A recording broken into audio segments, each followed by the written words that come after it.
Good evening friends, मैं सनी वैश आप सभी का अपने इस यूट्यूब चैनल ई स्टडी में स्वागत करता हूं। जैसा कि आप सभी लोग जानते हैं, हम अपने इस यूट्यूब चैनल पर एक क्रैश कोर्स लेकर आए हैं जो कि कंप्यूटर से रिलेटेड है। उसके बारे में हम डेली इवनिंग में पढ़ते हैं। तो इन सब के बारे में पढ़ने के लिए सबसे पहले हमारे चैनल को सब्सक्राइब करें और लेटेस्ट नोटिफिकेशन की अपडेट के लिए बेल आइकन को दबाना ना भूलें। और ये सारे वीडियोस अगर आपको पसंद आते हैं तो इन्हें लाइक करें और अधिक से अधिक शेयर करते हैं। तो बिना देर किए हुए सीधे अपने टॉपिक की ओर चलते हैं और पढ़ते हैं टॉपिक के बारे में। तो क्या था हमारा टॉपिक? टॉपिक था कंप्यूटर का क्रैश कोर्स, जिसमें हमें पढ़ना है बेसिक टू एडवांस लेवल की सारी चीजें। तो हमने इसके लिए क्या किया था, एक चैप्टर वाइज इंडेक्स बनाया था। उसके अकॉर्डिंग हमें पूरे इस क्रैश कोर्स में पढ़ाई करनी। स्टार्ट कहाँ से किया था हमने? What is computer and history, यानी कि यहाँ से फर्स्ट चैप्टर से लेकर हमें लास्ट 10 चैप्टर तक पढ़ने। हमने 2 चैप्टर्स ऑलरेडी कंप्लीट कर लिए हैं। उन चैप्टर्स के बारे में अगर आपको पढ़ना है तो हमारे इस वीडियोस के एंड में जाकर आप हमारे पिछले वीडियोस की लिंक को प्राप्त कर सकते हैं, जहां से आप हमारे पिछले वीडियोस को आसानी से देख पाएंगे। तो चलिए स्टार्ट करते हैं आज के सेशन के बारे में। आज हम क्या लेकर आए? तो हमने आज क्या सोचा कि जैसे कि हमने पिछले 2 चैप्टर्स कंप्लीट कर लिए, तो मैंने सोचा उससे कुछ इंपॉर्टेंट क्वेश्चंस निकालते हैं और उनको वन लाइनर के रूप में आज यहाँ पर डिस्कस करते हैं। ऐसा इसलिए किया क्योंकि जो कॉम्पिटिटिव एग्जाम्स वगैरह होते हैं, इसमें वन लाइनर के रूप में या ऑब्जेक्टिव के रूप में आपको क्वेश्चंस मिलते हैं। ठीक है, तो अगर आप ये वीडियोस हमारा देखेंगे तो इसके थ्रू आप ट्रिपल सी के एग्जाम्स वगैरह के लिए क्वेश्चंस कर पाएंगे, या वन लाइनर के रूप में कोई भी कॉम्पिटिटिव एग्जाम में आपके क्वेश्चंस आते हैं तो आप यहाँ से सॉल्व कर पाएंगे। आप दूसरा ये भी कह सकते हैं, जो पिछले वीडियोस 2 हमने पढ़े उनका रिवीजन सेशन भी इसको कह सकते हैं, क्योंकि पिछले 2 वीडियोस में जो भी कुछ पढ़ा है उन्हीं से ये इंपॉर्टेंट पॉइंट्स रिलेटेड है। ऐसे ही हर वीडियोस के हर चैप्टर्स के एंड में हम एक अलग से वीडियो बनाया करेंगे जो केवल वन लाइनर के रूप में होगा, जो केवल आपके एग्जाम पर्पस से हुआ करेगा। ठीक है, बाकी सारे वीडियोस में हम डिटेल में पढ़ते हैं कंप्यूटर क्या है, या उसका जिस जो चैप्टर होता है उस चैप्टर के बारे में बिल्कुल फुल डिटेल में पढ़ते हैं। तो आज चैप्टर की स्टार्टिंग करते हैं और पढ़ते हैं। आज क्या है? लेक्चर 4। इसमें हम पढ़ेंगे क्वेश्चन नंबर 1 क्या है यहाँ पर? Who is the father of computer? Computer के फादर की बात की जाए, यानी कंप्यूटर की स्टार्टिंग है, तो सबसे पहले ये पता होना चाहिए कि कंप्यूटर का जनक किसे कहते हैं या फादर ऑफ कंप्यूटर किसे कहते हैं। तो कौन है यहाँ पे? Charles Babbage. आप सामने इमेज भी देख पा रहे होंगे। मैंने हर क्वेश्चंस के साथ में एक इमेज लेकर चलने की कोशिश की ताकि आपको वो चीज अच्छे से समझ में आ जाए। तो ये फर्स्ट कंप्यूटर की एक तरीके से बात की जाए कि यानी फादर ऑफ कंप्यूटर किसे कहा जाता है, तो वो कौन है? Charles Babbage. फर्स्ट कंप्यूटर की भी बात करेंगे, आगे क्वेश्चन है वैसे आईनेक, आगे क्वेश्चन है वहां पे हम उसके बारे में और अच्छे से बताएंगे। तो ये हो गया फादर ऑफ कंप्यूटर के बारे में। नेक्स्ट क्वेश्चन क्या है हमारा? अगर क्वेश्चन आता है व्हाट इज कंप्यूटर, यानी कंप्यूटर क्या है, इस टाइप से क्वेश्चन आ गया, या आपसे पूछ दिया गया full form of computer. Normal basic सा क्वेश्चन आपको लगते होंगे कि आसान से क्वेश्चन है, ये आसान से क्वेश्चन ही आपके कॉम्पिटिटिव एग्जाम या ट्रिपल सी जैसे एग्जाम्स में पूछे जाते और हम इनको इग्नोर करते रहते, इसलिए इनको करने में हमें दिक्कत आती। तो इसलिए मैंने चाहा है कि इनको यहाँ पे अच्छे से पढ़ लिया जाए। फुल फॉर्म याद करने के लिए आप ये मैंने फुल फॉर्म बनाया, जरूरी नहीं है आप इसको बनाएं, आप कोई भी फुल फॉर्म बना सकते हैं इसके रूप में एक तरीके से। बस ये हो, ये इससे कुछ रिलेट करना चाहिए, उसके कुछ टर्म कंप्यूटर से रिलेट होने चाहिए ताकि आपको फुल फॉर्म कहने में भी अच्छा लगे और वो लगे भी कि हाँ ये इसका फुल फॉर्म। और ये ऐसा इसलिए रखा हमने फुल फॉर्म क्योंकि हम इसी से इसकी डेफिनेशन भी बनाएंगे। अब शुरू करते हैं कैसे बनाएंगे। पहले हम फुल फॉर्म देख लेते हैं। सी से क्या मैंने यूज किया? कॉमन। ओ से ऑपरेटिव। एम से मशीन। पी से प्रोसेस। यू से यूज। टी से टेक्निकल। ई से इम्प्लीमेंटेशन। आर से रिसोर्स। अब डेफिनेशन कैसे बनाते हैं इसकी? यहाँ पे कर सकते हैं क्या? A common operative machine process use technical implementation resource is called computer। कुछ करना पड़ा? नहीं करना पड़ा, नॉर्मल स्टार्ट में जोड़ना पड़ा a machine और लास्ट और एंड में क्या कहते थे? is called a computer। तो इसलिए मैंने स्टार्ट की डेफिनेशन रखी कि अगर आप डेफिनेशन भी याद करना चाहें तो इसी से आप डेफिनेशन भी याद कर सकते हैं। फुल फॉर्म तो आपके सामने है ही। ठीक, नेक्स्ट क्वेश्चन की ओर चलते हैं। क्वेश्चन नंबर 3, इसमें क्या है? Which was the first computing device? अब बात आती है पहली कंप्यूटिंग डिवाइस कौन सी थी, यानी जहां से कंप्यूटर की स्टार्टिंग मैंने आपसे बताया था कहां से हुई थी, यानी कैलकुलेशन से हुई थी, यानी गणना करने के लिए हुई थी। तो गणना करने के लिए सबसे पहले कंप्यूटिंग डिवाइस जो यूज की गई वो क्या थी? तो वो थी अबेकस। ये लगभग कब आई थी? 2400 बीसी में आई थी। इमेज में आपको दिखा देते हैं कि किस टाइप की होती है ये। तो ये कुछ इस टाइप का होता है, इसे कहते हैं अबेकस। अब इसमें आप ये देख रहे होंगे छल्ले टाइप से लगे हुए हैं, कुछ ऊपर हैं कुछ नीचे हैं, तो इनका क्या मतलब होता है? तो ये गणना करने के लिए एक प्रोसेस होती है कि एक पॉइंट होता है फिक्स, वहां पे आप फिक्स करके वहां से गणना करना स्टार्ट करते हैं। अब अगर आपको इसके बारे में ये जानना है कि इसमें गणना कैसे करना, तो आप हमें कमेंट कीजिएगा, हम इसमें एक अलग से वीडियो बनाएं, क्योंकि एक छोटा वीडियो नहीं, थोड़ा सा बड़ा वीडियो होगा जिसमें हम पूरा समझा पाएंगे कि अबेकस में गणना कैसे की जाती है। ठीक है, तो यहाँ पर हम इतना पढ़ लेते हैं एग्जाम पर्पज से। फर्स्ट कंप्यूटिंग डिवाइस अबेकस कब आई थी? 2400 बीसी के आसपास आई थी। ठीक है, उसके बाद अलग अलग जगह पे ये अलग अलग टाइम पे आती रही, तो उनके बारे में अलग। ठीक, नेक्स्ट आते हैं क्वेश्चन नंबर 4। क्या है? Which was the first analog computer? Computing device आ गई, अब कंप्यूटर आना स्टार्ट हुआ। कंप्यूटर आना स्टार्ट हुआ तो पहले एक तरीके से कंप्यूटर आ गया तो वो एनालॉग हो गए। तो पहले दूसरे से मतलब हम ये समझ लेते हैं, अगर एनालॉग कंप्यूटर आता है तो वो क्या? तो एनालॉग कंप्यूटर में क्या है? फर्स्ट एनालॉग कंप्यूटर कौन सा था? Antikythera mechanism. इसको क्या कहा गया? First analog computer. कैसा था दिखने में? आपके सामने इमेज आ रही है, इसको आप देखकर समझ सकते हैं, कुछ इस टाइप का ये होता। अब ये आया तो था एक तरीके से 100 बीसी में, ये इमेजिन किया गया कि 100 बीसी से लेके ये आपको 150 बीसी के आसपास इसका ड्यूरेशन माना जाता है। लेकिन इसको हमने डिस्कवर कब किया? तो ये क्वेश्चन बनता जाके 1901, यानी हमने इसको कब डिस्कवर किया? 1901। ये है बहुत पुरानी मैकेनिज्म एक तरीके से थी, ये बहुत पुरानी थी, लेकिन हमने इसको 1901 में डिस्कवर किया। नेक्स्ट क्वेश्चन की ओर चलते हैं, क्वेश्चन नंबर 5। अब आगे एनालॉग पढ़ लिया, अब डिजिटल देखते हैं। विच was the first digital computer? अगर फर्स्ट डिजिटल कंप्यूटर की बात की जाए तो वो कौन सा है? आईनेक। इमेज में आपको दिखा देते हैं, आपके सामने है कुछ इस टाइप का कंप्यूटर था, बहुत बड़े बड़े होते थे कंप्यूटर, ये सब मैंने डिटेल में आपको पढ़ाया ही है। उन सब के बारे में पढ़ने के लिए आप हमारे पिछले वीडियोस के लिंक में जाकर आप वहां से पढ़ सकते हैं। तो ठीक है, अब ये डिस्कवर कब हुआ? 1946 में। आईनेक कब डिस्कवर्ड हुआ? 1946 में, यही पहला डिजिटल कंप्यूटर। नेक्स्ट क्वेश्चन पे आते हैं, question number 6। Which was the first super computer? मैंने एक सीक्वेंस में क्वेश्चन बनाने की कोशिश की है कि बिल्कुल आपको स्टार्ट से एंड तक समझ में आ जाए, इसीलिए अब देखिए अब कहां पर आ गए हम? सुपर कंप्यूटर में आ गए कि विच was the first super computer. Generally अगर पूछा जाए तो क्या आंसर होगा? सीडीसी 6600। कब आया था? 1664। ठीक है, अब ये होता है कि कुछ अदर्स कंप्यूटर्स को भी सुपर कंप्यूटर की श्रेणी में रखा गया है, जो कि इनसे पहले एक तरीके से आए थे। 1954 में आया था एक कंप्यूटर, उसको भी सुपर कंप्यूटर की श्रेणी में रखा। जैसे कि यूनिवैक लार्क है, वो आया था 1960 में, उसको भी सुपर कंप्यूटर की श्रेणी में मान लेते हैं। कुछ लोग उसको फर्स्ट सुपर कंप्यूटर भी मानते हैं। तो ये आप अकॉर्डिंग टू ऑप्शन कर सकते हैं, मतलब आपके पास जैसे ऑप्शन हो उसके अकॉर्डिंग आप डिसाइड करके रख सकते हैं। वैसे मोस्टली आपको सीडीसी ही मिलेगा और दोनों आपको साथ में नहीं मिलेंगे। ठीक, नेक्स्ट क्वेश्चन की ओर चलते हैं, question number 7। Which is known as heart of computer? बात आती है अब कंप्यूटर आ गए, एनालॉग आ गया, डिजिटल आ गया। अब एक क्वेश्चन यहाँ पे अगर मिस भी समझ लें तो आपको लास्ट में बता दूंगा कि हाइब्रिड एक कंप्यूटर और है, वो डिस्कस करूंगा लास्ट में, उसके बारे में क्वेश्चन है। यहाँ पे ये देखते हैं क्या है, which is known as heart of computer.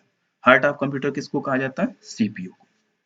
आपने देखी होगी कंप्यूटर के जो डेस्कटॉप होते हैं, लैपटॉप में तो आपको इस टाइप का कुछ नहीं मिलेगा, लेकिन जो डेस्कटॉप पीसीज होते हैं या पुराने पीसीज आप देखेंगे तो उनके साथ में ये सीपीयू होता था। इस सीपीयू की फुल फॉर्म पूछी जाए तो central processing unit.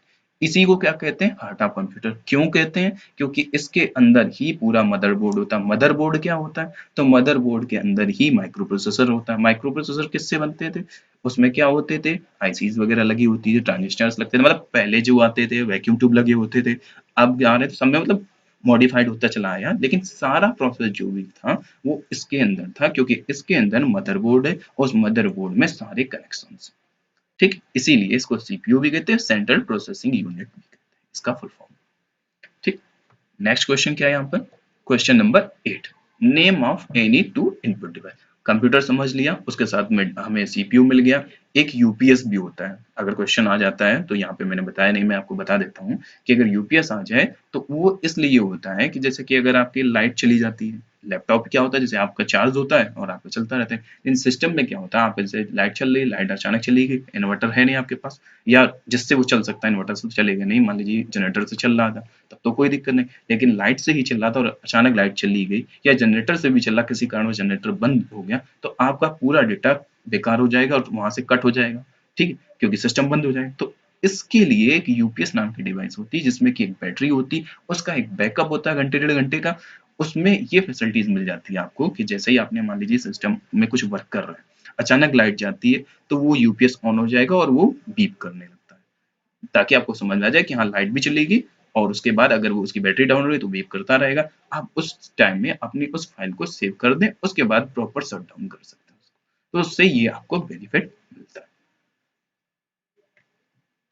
Next question, हाँ इनपुट आउटपुट डिवाइस में आ रहे थे, बात कर रहे थे इनपुट आउटपुट डिवाइस की। इनपुट क्या, इनपुट डेटा अगर पूछा जाए तो क्या है, और आउटपुट डेटा क्या है। तो इनपुट यानी जो भी चीज हम कीबोर्ड से टाइप कर रहे हैं, इसके डिवाइस से भी समझ सकते हैं कि इनपुट आउटपुट डिवाइस क्या है, कीबोर्ड और माउस है।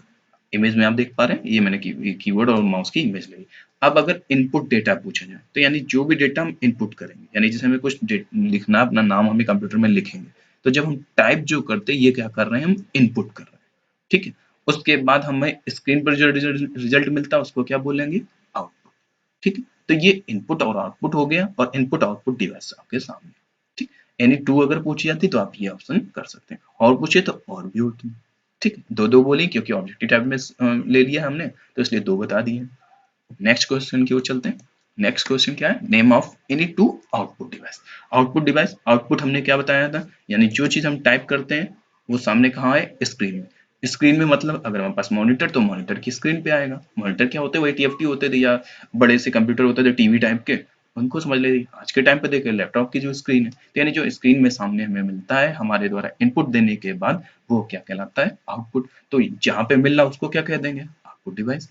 ठीक, एक तरीके से अब ये भी होता है कि हमने कुछ टाइप किया, उसके बाद हम उसका प्रिंट निकाल दें, तो वो भी हमें आउटपुट के रूप में मिलेगा, तो वो क्या हो जाएगी, डिवाइस, आउटपुट डिवाइस। तो इस तरीके से हम ये भी समझ पाए इनपुट डिवाइस और आउटपुट डिवाइस क्या होती है। नेक्स्ट क्वेश्चन की ओर चलते हैं। Question number 10, name of the first Indian computer. First Indian computer की बात है, अभी तक हम कंप्यूटर में थे, उसके बाद कंप्यूटर सुपर कंप्यूटर में, उसके बाद कंप्यूटर के अंदर जो चीजें हैं उनके बारे में थोड़ा थोड़ा सबके बारे में जाना। अब ये जानते हैं फर्स्ट इंडियन कंप्यूटर, उसका नाम पूछा जाए तो सिद्धार्थ है, जहां, ठीक है, और इसके बाद नीचे इसका क्या है, इसमें हमने इसके जगह का नाम मेंशन कर दिया एक तरीके से, जहां पर इसके इसको डेवलप या इन्वेंट किया गया था, वो क्या था, Tata institute of fundamental research atomic calculator, ये एक जगह होगी एक तरीके से। ठीक है, यहाँ पर सिद्धार्थ कंप्यूटर एक तरीके से पहली बार खोजा गया था, और उसके बाद क्या, इसको कब लाया गया था, तो 1955। कुछ लोग मानते हैं कि 1955 में स्टार्टिंग हुई थी, 1956 में एक तरीके से ये सामने आया था। तो आपको 55 और 56 में कंफ्यूज नहीं होना, ऑप्शन में आपको एक ही मिलेगा, जो मिले आप उसको टिक कर सकते हैं। ये हो गया। नेक्स्ट क्वेश्चन की ओर आते हैं। Name of first Indian super computer. Super computer पढ़ा था हमने उसमें, अब अगर इंडियन सुपर कंप्यूटर की बात की जाए, फर्स्ट इंडियन सुपर कंप्यूटर, तो वो कौन सा था, परम 8000। कब आया था, 1991। ठीक, इसकी और भी सीरीज आई हैं, लेकिन अगर फर्स्ट की बात की जाए तो परम 8000 कब आया था, 1991। नेक्स्ट क्वेश्चन की ओर आते हैं। नेक्स्ट क्वेश्चन हमने ये रख लिया है एक तरीके से क्लासिफिकेशन ऑफ कंप्यूटर, अगर आ जाता क्वेश्चन आ जाए, तो ये कोई जरूरी नहीं है आपको इस टाइप से आ जाए, वन लाइनर के रूप में आ जाएगा, तो ये बोल दिया जाए अगर कि फर्स्ट जनरेशन क्या थी, मतलब किस ईयर ड्यूरेशन को हम फर्स्ट जनरेशन कह सकते हैं, तो वो क्या होगी, 1946 टू 1959। तो मैंने सोचा इन सबको अलग बनाने की पीछे मैं यहाँ पर एक लाइन में मेंशन कर दूं, सबके बारे में वन बाय वन करके बता दूं। तो फर्स्ट जनरेशन अगर पूछा जाए तो 1946 टू 1959, ये जनरेशन के अकॉर्डिंग कंप्यूटर का क्लासिफिकेशन है। अगर फर्स्ट जनरेशन की बात की जाए तो 1946 टू 1959, सेकेंड जनरेशन की बात की जाए तो 1959 टू 1965, थर्ड जनरेशन पूछा जाए तो थर्ड जनरेशन क्या है, 1965 से 1971, फोर्थ जनरेशन के कंप्यूटर की बात की जाए तो वो कब से आए थे, 1971 टू 1980, फिफ्थ जनरेशन के कंप्यूटर की बात की जाए तो वो कब आए थे, 1980 से अब तक के जो कंप्यूटर हो गए वो आगे फिफ्थ जनरेशन की कंप्यूटर की श्रेणी। तो यहाँ पर हमने ये देख लिया classification of computer according to generation. इनसे वन बाय वन करके क्वेश्चन बन सकते हैं, फर्स्ट जनरेशन की ड्यूरेशन पूछ सकते हैं आपसे, टाइम ड्यूरेशन, या फिर किसी एक की भी पूछ सकते हैं। ठीक, नेक्स्ट क्वेश्चन की ओर चलते हैं।